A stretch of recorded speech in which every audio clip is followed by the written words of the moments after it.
Good afternoon. What's happening? Good afternoon. Everybody have a fun day? That's good. Glad to hear it.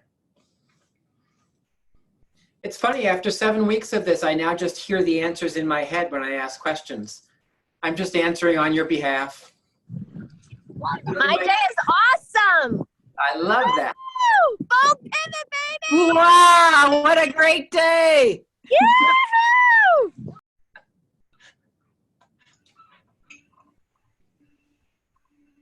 Look at all the fun Cinco de Mayo stuff going on. Dawn, I thought you said you were going to wear something fun.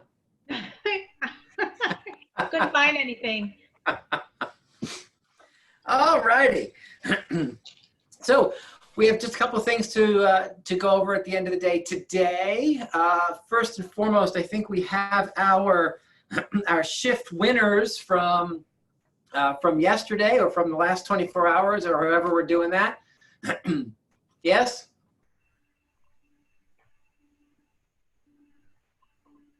Okay, perhaps not. Sorry, I'm coming. Sorry, I couldn't get unmuted. Sorry. Did you say shift books? I did. Yes. Hold on one second.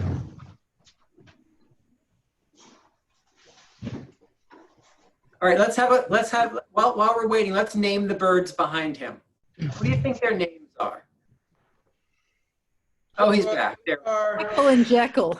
The winners are, yay, Donna. The winners are Ninka Shirode and Sonali Zulawar. All right, Ninka and Sonali. I love it. Come and get your books. I'm telling you what. I actually wrote a letter to the governor asking him to extend our at-home order through the end of June because we have so many shift books to give away that if we come out of quarantine on May the 20th, I don't know what we're going to do with them all. I'm kidding. I didn't really do that. All righty. So make sure that you're plugging in and picking up your shift books.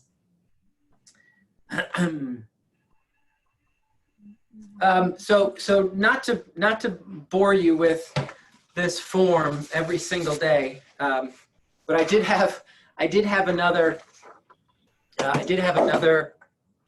a question come up today twice. As a matter of fact, the same question came up twice, and it's an interesting question. And so I want to just answer it for you in case it pops up in your world. And that was, what if the person signing the form has tested positive 4 weeks ago and is now through the illness?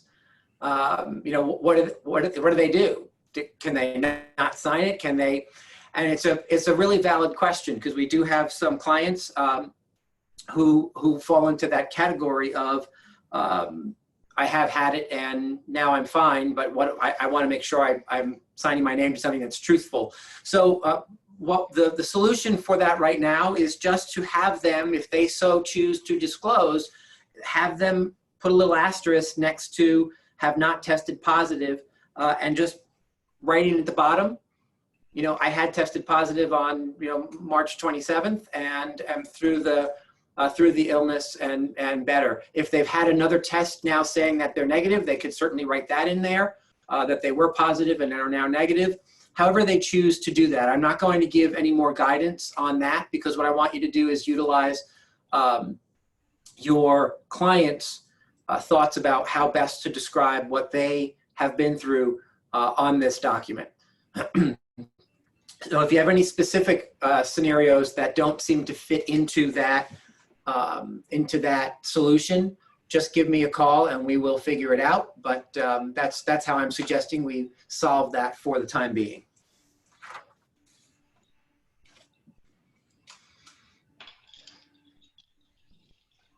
So who spent time today with Chris Suarez or on the pivot call? Any ahas to share from the day's activities?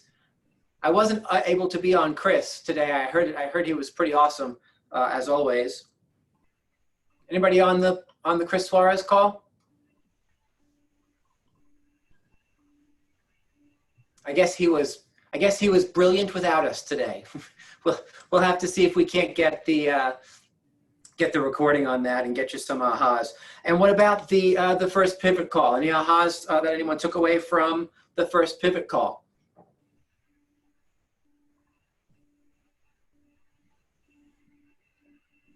I had a couple sessions I tapped into today. One was our ALC call, Gary Keller webinar with Monica Reynolds at 12.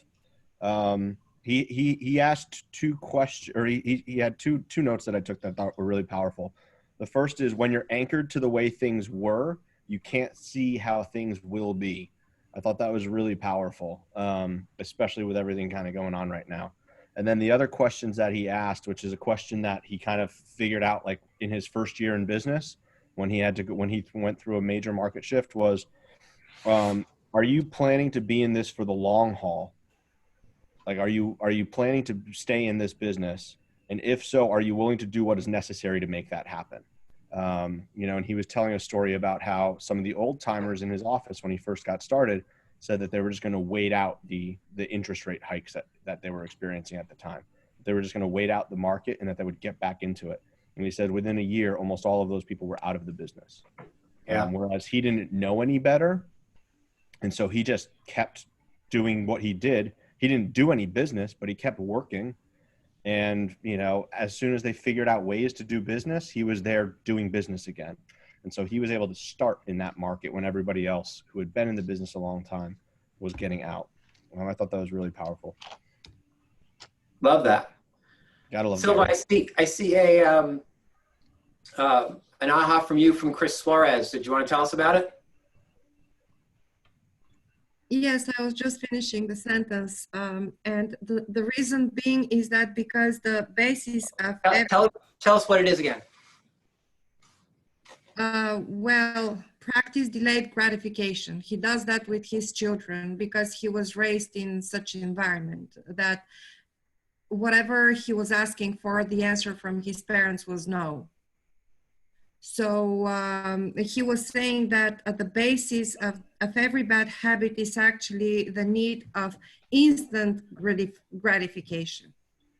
So therefore, he's encouraging his children and himself and every one of us who would like to be successful to practice delayed gratification. So in other words, I want to drink wine. Okay.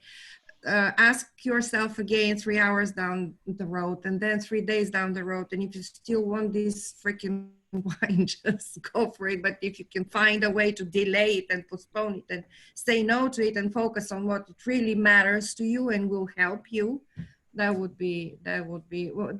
what I was literally blown away by Chris this today, whatever morning or afternoon it was. Yeah, or whenever we saw him today, yesterday, last week, next week, whatever.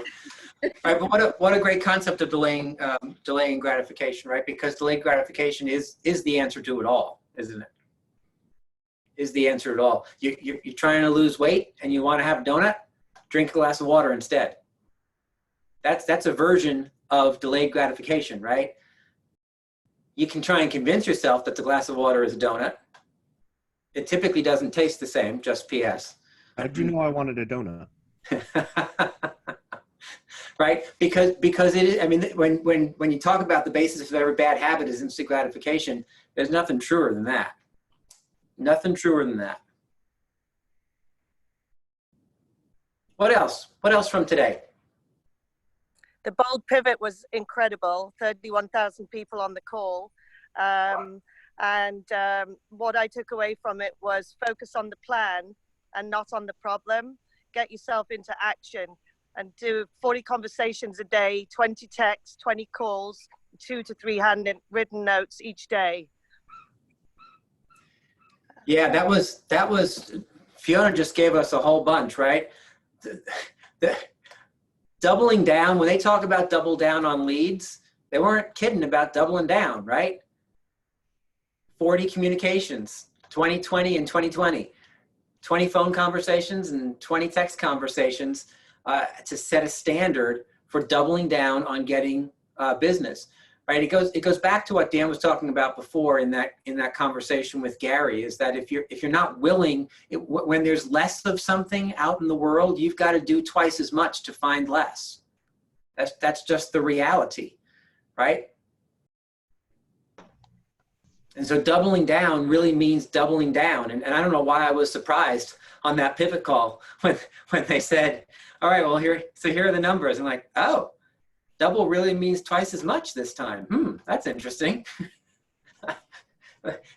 It was kind of like as soon as they said it, I text Steve and I was like, okay, here we go. Yep, we're gonna do it. Right. Just double it. Yep.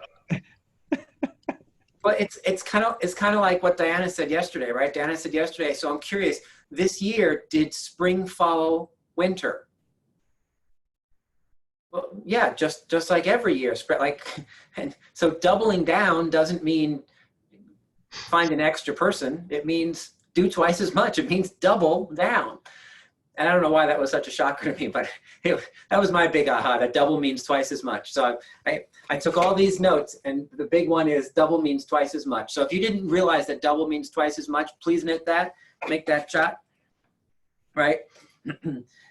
Hey, Rick. And then, yeah. I had an aha from Bold Pivot from a team leader perspective. I'm sure Dan will appreciate this too. I mean, we got a brief before it started. We got a brief peek at the actual roster of 37,000, whatever the total number was for today. And there are literally thousands, as we scrolled through the list, thousands of non-KW agents that are taking this. And I can tell you that just today alone, I think in Stanford, we had 4 or 5 guests sign up at the last minute. And when I was sitting there listening to that and looking at all the comments that were scrolling by in there, the way they positioned a lot of the statements about technology and the benefits of all that, I have to believe there are going to be thousands of people wanting to join KW at the end of this session. Absolutely. And it's not too late. If you guys want to invite co-brokes, they could still join because all these sessions are recorded. They won't regret it. So reach out to some more folks and invite them. What's the opportunity for people to do that? What's the opportunity? Why would anyone invite somebody on the outside to something like that? What is the point? Well, I don't believe they're getting the support. I know for a fact they're not getting the support at their current brokerage. Sure, well, that would be a reason why when you care about someone, to get them into something that we're doing. What's the benefit for our own people? Well, I just wanted to say one thing about what Steve just said, though, is that they think they are. Yeah. They're like the conversation, like people think they're getting an incredible amount of support right now from their brokerages, and they have no idea what that even looks like. You know, Yeah, and the way I know that is because I ask questions like, well, have you submitted for your unemployment yet? What do you mean? I thought we couldn't do that. Right? Yeah. Some big agents, teams and admins, have you submitted, you know, for your EIDL and your PPE? Well, no, like I can't do that. I'm too small. I was like, you have a salaried admin, don't you? He goes, yes. I said, well, then you can get funds to help pay for her salary. Steve and so they think they're getting support, and they have no idea what that could even look like. Right. They think. Steve and I were having a conversation with a recruiter today, and he couldn't wrap or.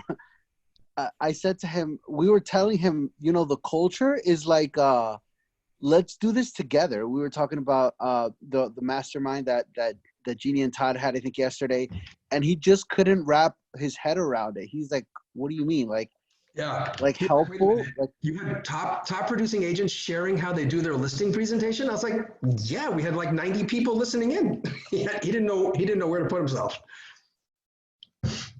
Yeah, and all of that's awesome, but no one's answered my question yet. Why is it beneficial to our own people, to all of you on this call, to reach out to people and help them? Coming from Building our contribution. downline. Profit share. Profit share. Of course. Thank you all. Right. Very good. I think it's more than just that, though. Yeah, but stop there a second. Can we stop just on profit share? There's a million different reasons, but let's stop on profit share, right? I don't know about any of the rest of you, but I know that in March and then in April, I personally made less money. I made less money last month and this month than I did in previous months. And profit share is another way to create income just in case. And if there's anything that has shown us the importance of safety nets in our world, it has been the last 7 weeks. I mean, I can't imagine what other example is better than what's happened in the last 7 weeks. Not just profit share as a, I mean, so many different safety nets, but profit share as a financial safety net. And the only way to plug into it is to take action. It doesn't just fall out of the sky and fall into your lap. That's not the way it works, right? Since its inception, Gary has called it an equal opportunity, unequal results. I can't think of the word he uses. It's not the right word. But an equal opportunity, unequal results system. So what do you choose? Do you choose to find opportunity in this process and come out of it with even just one person more in your world and your downline? To start funding your world and helping you grow, while at the same time helping them grow. This is not supposed to be a preach about profit share, but it's a perfect opportunity, right? And sometimes I get frustrated that we miss these opportunities, right? That the opportunity comes and then it goes, and we look backwards and say, oh man, I didn't think of Maria over at Coldwell Banker. I should have asked her to join the pivot thing. So here's your homework. Figure out who that person is that you forgot, and let's get them in, right? Let's get them in. The session was recorded today. They didn't miss it. They can go back and watch the first session before the second session, right? All righty. What else from today?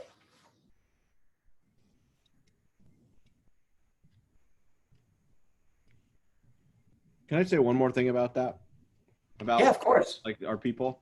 Like I'm looking at the screen right now, and in my just one screen, I have Linda, Rudy, April, and Nicole, who have all joined KW in the past year or so ish, right? And my guess is that none of them were thinking about joining Keller Williams before somebody asked the question. People, you know, all the 4 people I just mentioned are all like very productive agents, right? You know, in the top of their brokerages, no matter what brokerage they're at. People don't think that they're interested in making a change, except all 4 of those people just have made a change within the past year. Don't limit your thinking based on who you of who you talk to, based on who you think is willing to make a change or open to the idea of a change, because you really never know. And it shouldn't be about that. It shouldn't be about who can I talk to that might be interested in making a change or might be interested in joining Keller Williams. If you're coming at it from that mindset, you're missing the point. It's about who could benefit from this training, who could benefit from more support. Who would I love to work with? Or who have I loved working with, right? It's not about joining Keller Williams. And I think that's kind of like when I think about that, like the question you asked before, Rick, it's not about just profit share. It's about helping the people like in our world. I think that's the opportunity. Yeah, I don't disagree with you, and yet my point was that part of the reason profit share exists is because even if you're not interested in helping other people, there's a financial reason for you to do it, right? That was kind of my point. All right, so let's move on, because we're getting this is not a profit share conversation, and I wanted to share something with you very quickly. So any other things from the rest of today?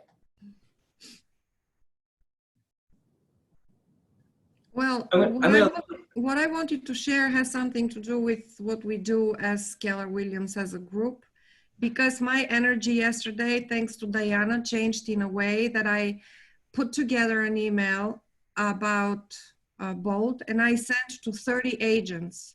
So I wouldn't have done this if it wasn't for what we do as a group, because I actually looked up all the agents that I like, that I work with, that I worked in the, and 30 agents, I reached out to them. I wouldn't have done it if it was not if it was not the aftermath of what we do as a group. And I didn't think why I'm doing it. I just felt like internally that I really owe it to myself and to everybody else that I work with. Love it. Love it. Right? We are stronger together. So keep figuring out ways to make that true. I'm going to do something really, really sacrilegious. And I'm going to put something from what we just did in Pivot on the screen. Because my biggest aha was that these programs, regardless of what you think you know or what you believe you're great at, these programs change the way you think, right? They just help you think differently. Because at 2:05, I wasn't really thinking the same way I was at 4:05. And a lot of that has to do with these 4 questions, right? These empowering action questions that we went through. And I thought, oh man, those are such awesome questions to start your day with. What do I choose to accomplish? Which is different than what do I have to do today, right? What do I choose to accomplish? How do I intend to show up? In what ways have I shown gratitude? Am I focusing on my one thing? So I just wanted to share those quickly with you because that's my big aha from the day is the reason that I choose to plug in is it helps me think differently. It's pretty much what Silva just said, right? It helps me think differently. When you think differently, you take different actions. Look, none of us is going to be the same coming out the other side of this as we were going in.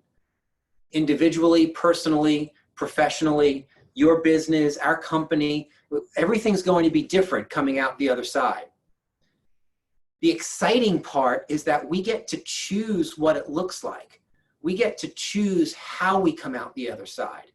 Remember, the only way to tell to predict the future is to write it. And so spending the next couple of weeks writing our future together with each of you is really exciting to me. And so I encourage each of you to start writing your own future because your future determines and dictates the future of this organization. Anything else before we finish today? Any questions anybody has? Any excitements you want to share?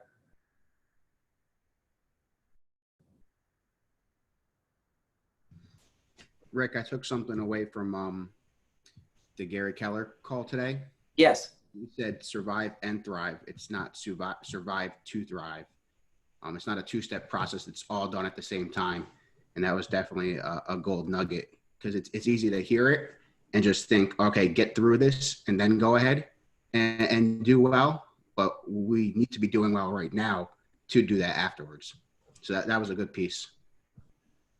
Yeah, I love that. Thank you for putting that on the table, right? Survive and thrive, not then. It's not an if then, right? If I survive, then I will choose to thrive. Nope, do them both now. Do what you have to do to survive and do what you have to do to thrive all at the same time. Because here's what I can tell you. If you look around on your screen, I just went through the pendings report. There are some of you who are like, health crisis? What are you talking about? I just thought we were moving to Zoom calls, right? And what that shows me is that there are some of you who are just choosing not to participate in the doom and gloom portion of this program, right? Mm-hmm. You're just choosing to continue to strive forward and to push ahead in a different environment. Right. And so I challenge you, if that doesn't describe you right now, I challenge you to listen to what Chris just repeated from Gary. And that is, what activities are you focused on to not just survive and get out the other side, but to thrive now so that you can thrive even more when you pop out the other side. Go ahead, Debbie, bring us home. So, and I'm going to tag on to Chris's comment with something that Matt Lachensky said yesterday that has been in my head ever since. His 4 questions, his 4 journal questions. And the first one was, am I showing up daily like my job depends on it? And yes, we're all independent contractors and that's our job. So am I showing up today like, if I don't, I don't have a job. I love it. Oh, is that it? I thought you were giving us all 4. I can give you all 4. In 90 days, when I look back on what I've done or not done, will I be proud? Who am I not being that if I were on the other side of this would take massive market share? Oh, that's an important one. And what am I willing to do today to become that person? I love that concept of becoming the person, not just accomplishing the deed, but becoming somebody new. Be, do, achieve. Be, do, achieve. Yep. Oh, baby. Can you tell we're back in the pivot mode? You just said something, Rick, that actually stuck it out to me in bold because it was the first time I had heard it put this way. It's not be, do, achieve. It's be, do, be, do, be, do, be, do, be, do. Eventually you will achieve, but it's always about the be and the do. That's what you focus on. Yeah. And I'd never really heard it put that way. And I thought that was pretty powerful. Yeah, that was well said. And it was followed up by, sometimes it feels like, sometimes we're succeeding so slowly that it actually feels like we're failing. And you've got to stay focused on the be, do, be, do, be, do, be, do to make sure that you recognize that the achieve part is when you feel successful, right? The be, do, be, do, be, do, that's a pain in the ass, right? Because it doesn't feel, it feels ooky, right? You know that word ooky? Right? That's how it feels. So here's what I want to be. I want to be where April Fury is right now. Oh yeah, look at that. I'm in the middle of Candlewood Lake. There you go, Debbie. You can come social distance with me here tomorrow if you want. That's spectacular. Don't drop your phone in the ocean. All right, guys. It is 4:58 and I have a date with the gorgeous and lovely Fiona Porter in 2 minutes. And she's going to be irritated if I'm late. She is looking at that clock saying, wrap it up, Scott, wrap it up. Even though her picture says that she's smiling cheerily at me. All right, guys, have an awesome evening. Be due tonight. And we'll see you tomorrow at 9 a.m. Have fun.